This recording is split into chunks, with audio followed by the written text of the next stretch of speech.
কাতার বিশ্বকাপে প্রধান আলোচ্য বিষয় ছিল, আমরা স্পষ্ট পত্রিকা দেখছি, এখনো পিছনে সার্চ দিলে পাওয়া যাবে, কাতার বিশ্বকাপে প্রধান আলোচ্য বিষয় ছিল মদের বোতল।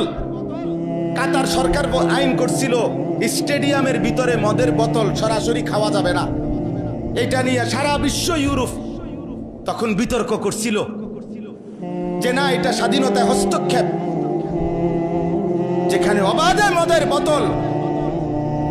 ব্রাজিল বিশ্বকাপের সময় সরকারি ওরা হিসাব দিছিল ওই দেশে যে যে পরিমাণ আয় হবে, রাষ্ট্রের আয়, এই আয়ের যে খাতগুলো দিছিল আমি নিজ চোখে দেখছি, সেই খাতের একটি খাত হইল যে পরিমাণ হোটেলে নারী ভাড়া দেওয়া হবে, যে পরিমাণ বেশ্যাবৃত্তি হবে, দেহ বিক্রি হবে, ওইখান থেকে রাষ্ট্র বিশাল বড় টাকা আয় হবে, ওইটা একটা বড় খাত।